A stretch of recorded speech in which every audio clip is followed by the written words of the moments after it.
كيف ما طلبتوا مني نشارك معكم عجينة المسمن ما بين المالح والحلو. جبت لكم اسهل عجينه واسهل والد حشوه.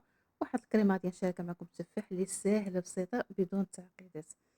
مرحبا بكم في قناه شيوات نوعه مع بشرى. خليكم مع الفيديو طريقه التحضير فرجه ممتعه. بالنسبه للعجينه نعطيكم بالعبار بالغرام. غادي ديري 400 غرام ديال الدقيق الابيض و200 غرام ديال الدقيق الاصفر الفينو. من بعد غندير معاها واحد ملعقه كبيره ديال الخل وملعقه صغيره ديال الملحه، وكنجمعهم الماء بارد، الماء عادي ما تسخني ما والو، وساشيه ديال الخميره الحلويات حتى هي. كنجمعوا العجينه بهذه الطريقه هذه، كتكون بحال هكا مرخوفه شويه. كندلكها وكندهنها بالزيت وكنغطيها. بالنسبه للحشوه المالحه غادي نضيف درت 2 حبات ديال البصله قطعتهم قطع صغار، خلطتهم مع شويه ديال الزيتون، وغادي نضيف عليهم فلفله الوان.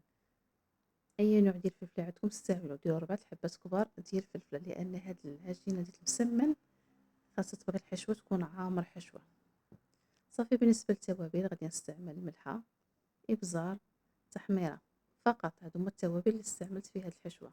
غادي نخلطها مزيان ونخليها تشحر غير واحد شويه. ما كنبغيش انا الفلفله كطيب بزاف، كيف ما كتبقى شويه شاده الفلفله كيعطي واحد المذاق زوين. هنا درت صدر ديال الدجاج قطعته قطع صغار ودرت معاه الربيع.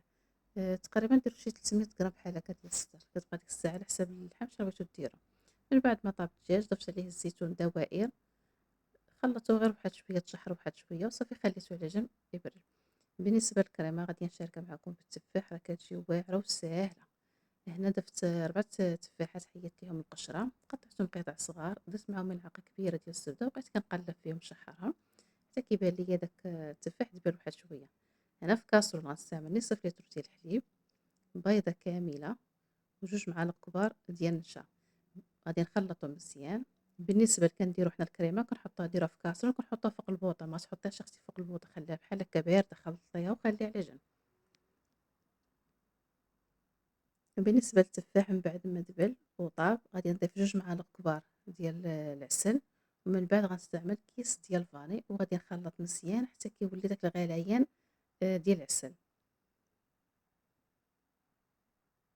صافي. غادي نضيف الكريمه بارده كيف ما قلت لكم، ما تحتاجيش انك طيبيها بوحدها فوق البوطه، مباشره حليب بارد غتضيفيه فوق التفاح، وتبقاي كل مره تخلطي فيه بهذه الطريقه هذه. نهار كتكون شويه مهيله ما كتكونش مشده، وكتبقاي تخلطي حتى كتعقد هذيك الكريمه. الطريقه ديال الكريمه راه كيف قلت لكم انا راه ساهله دغيا كتوجديها. صافي. من بعد ما كتعقد كنخليها على جنب تبرد. كندوز العجين من بعد ما ارتاحت قطعتها كوارات وخليتهم حتى ارتاحوا، ودابا غندوز نورقها. كيف ما لاحظتوا معايا الزبده راني ما دوبتها ما والو، خرجتها من الثلاجه تقريبا ساعه ساعتين حتى ترخات تاع السطور، وبديت كنورق بها بهذه الطريقه هذه.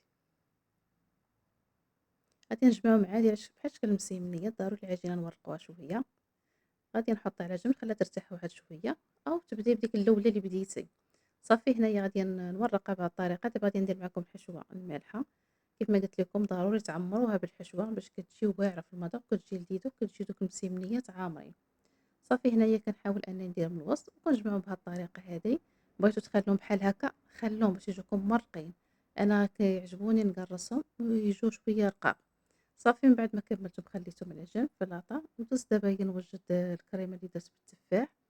كندير نفس الطريقه غير هي كنجمعها على شكل الطريقه ديال السيجار. بغيتو تخلوها بحال هكا وتحطوها بحال هكا مزيانه، بغيتو تورقوها ورقوها، بالاحسن ما تورقوهاش بزاف. صافي. غادي نكملهم كاملين بهذه الطريقه هذه ونحاول انني نقادهم في اللاطه. مباشره غادي ندهنهم. درت بيضه كامله، يمكن لكم ديروا اصفر بيض الا بغيتو، ودرت شويه ديال الحليب، يمكن لكم تعوضوا بالخل. صافي. كنخلط وكندهن به المسيمنيت كيما شفتوا معايا انا كنورقهم بحال هكا، ما كنبغيهمش يكونوا شويه منفوخين. بغيتو تخلوهم عاديين خلوهم. صافي. كندهنهم كاملين بالبيض وكندخلهم الفران يتحمروا من التحت ومن الفوق. والكريمه اللي درتها حلوه حتى هي مسمنيات حلوين حتى هما كنديرهم بنفس الطريقه. في الاخر كيكونوا بحال هو الشكل ديالهم، كيكونوا ساهلين وبساط. العجينه ساهله وحشوه كتجي لذيذه، وطريقه اسهل منها ما كاين. الا كملتي معايا الفيديو حتى هنا وعجبك الفيديو ما تنسيش اختي ديري لايك، ولا كنتي ما مشتركاش نقولك مرحبا بك اشتركي وفعلي الجرس باش توصلي بجميع الوصفات. وتشكركم على المشاهده، والى اللقاء، نلتقي في فيديو اخر ان شاء الله.